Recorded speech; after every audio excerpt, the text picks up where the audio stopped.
अस्सलाम वालेकुम, कैसे हैं आप सब। आज हम बहुत ही मज़े की यूनिक रेसिपी लाए हैं। ये हम बनाने जा रहे हैं भरती हुई दाल से समोसा पराठा। आप इसे ब्रेकफास्ट में भी ले सकते हैं और बच्चों को लंच बॉक्स में भी दे सकते हैं, या आप एज ए स्नैक भी इसे खा सकते हैं। ये बहुत ही इजी रेसिपी है और हर मौसम में ये अच्छी लगती है। चलें आपके साथ इसके इंग्रेडिएंट्स और रेसिपी शेयर करते हैं। सबसे पहले हम इसके अंदर डालेंगे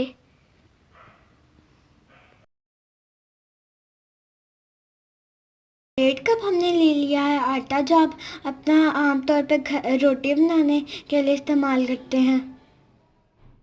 अब हम इसको यहाँ पे डाल देंगे और इसको गूंदने के लिए हमें जिन जिन चीज़ों की ज़रूरत है वो अभी हम आपको बता देंगे। कलवंजी इसमें जाएगी ½ टी स्पून, सफ़ेद तिल इसमें जाएंगे ½ टी स्पून, कुटी हुई लाल मिर्च इसके अंदर जाएगी 1 टीस्पून, कसूरी मेथी इसके अंदर जाएगी 1 टीस्पून, ज़ीरा इसके अंदर जाएगा 1 टीस्पून, नमक हस्बे ज़ायका।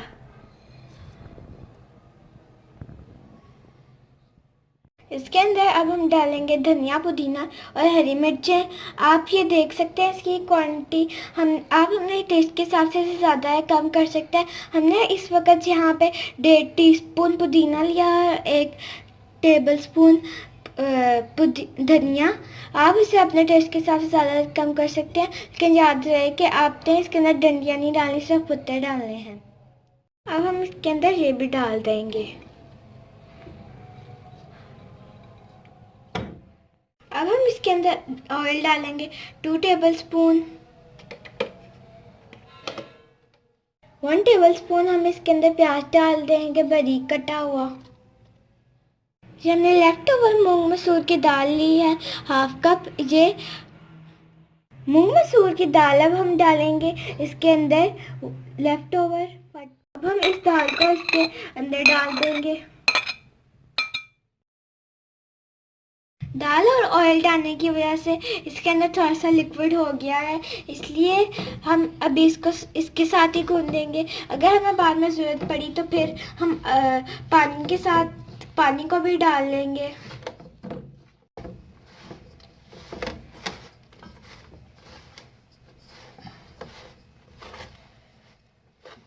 ये देखिए इसका टेक्सचर थोड़ा सा क्रम्बली सा हो गया। अभी इसके अंदर थोड़ा सा पानी डालेंगे।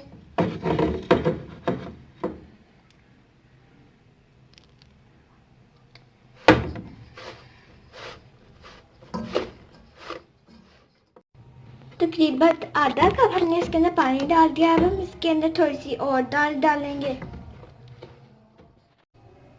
2 टेबलस्पून दाल हमने इसके अंदर और डाल लिया ताकि दाल का टेस्ट इसके अंदर अच्छे से आए। अब हम इसको मज़ीद गूंदना शुरू करेंगे। आपने इसकी डो बहुत ज़्यादा सॉफ्ट नहीं करनी, थोड़ी सी आपने सख्त सी रखनी है डो को। अब इसके अंदर थोड़ा सा पानी डालेंगे और इसको गूंदते जाएंगे जैसे हम आटे को गूंदते हैं।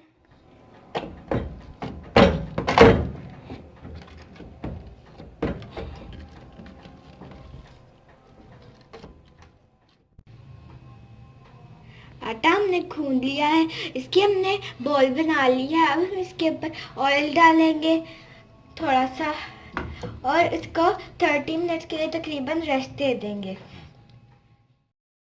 आधे घंटे के बाद हमारी ये डो बिल्कुल रेडी है पकाने के लिए।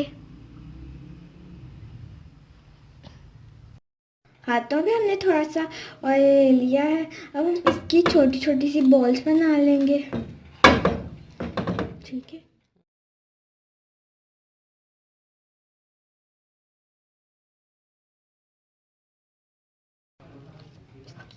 इस तरह से हमने 5 बॉल्स बना ली हैं। हमने फिर में थोड़ा सा ऑयल ले लिया है। अब हम इस बॉल को फ्लैटन कर लेंगे।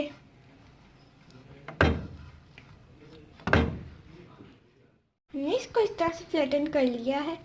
अब हम इसे उठा के इधर रख देंगे। अब हम थोड़ा सा और ऑयल लेंगे।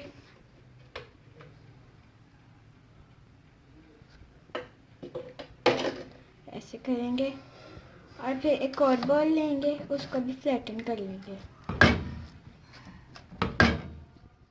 हमने हमने 500 बॉल्स को फ्लैटन कर लिया है। अब इसके ऊपर थोड़ा सा ऑयल डाल के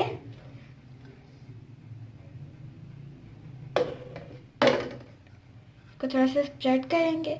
इसके बाद इसके ऊपर एक और रोटी रख देंगे। ऐसे करके हम सारी रख देंगे। हमने इन सारों की ऊपर रख के एक लेयर बना ली है। अब हम इसके ऊपर सबसे लास्ट वाली रखेंगे। इसको थोड़ा सा फ्लैटन करेंगे और इसे 4 इक्वल पार्ट्स में डिवाइड कर लेंगे। इसे थोड़ा सा फ्लैटन कर लिया है। अब हम इसे 4 इक्वल पार्ट्स में डिवाइड कर लेंगे।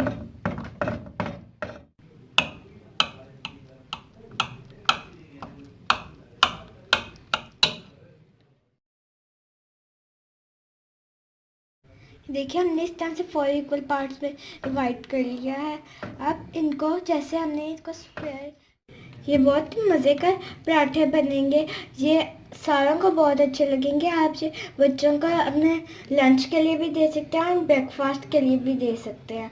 हम इनको इसी तरह से इसी शेप में बेल लेंगे। ये देखिए बहुत सॉफ्ट सा हो गया है। अब हम इसको ना ज़्यादा ऑयल लगाने की ज़रूरत है ना खुश्का, ये इसी तरह से हो रहा है। इसको थोड़ा सा फ्लैटन कर लेंगे। देखिए हमने इसको फ्लैटन कर लिया है। इसको डेकोरेशन के लिए हम इसके ऊपर थोड़ा सा धनिया और पुदीना चिपका देंगे। अब हम इसके ऊपर तेल डाल देंगे।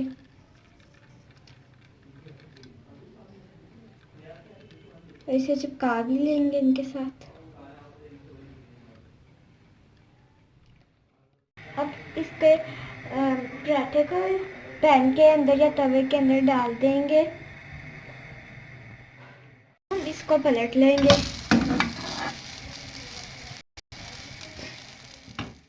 हल्की आंच पर हम इसे पकाएंगे। इसे दोबारा पलट लेंगे और थोड़ा सा ऑयल डाल देंगे।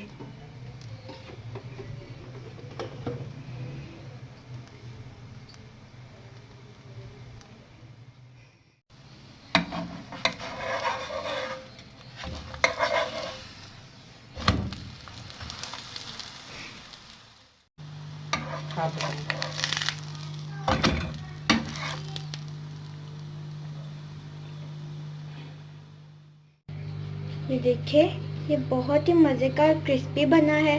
आप इसे अचार के साथ खाएं या आप किसी सब्ज़ी के साथ खाएं, रायते के साथ खाएं, बहुत ही अच्छा लगेगा हर चीज़ के साथ।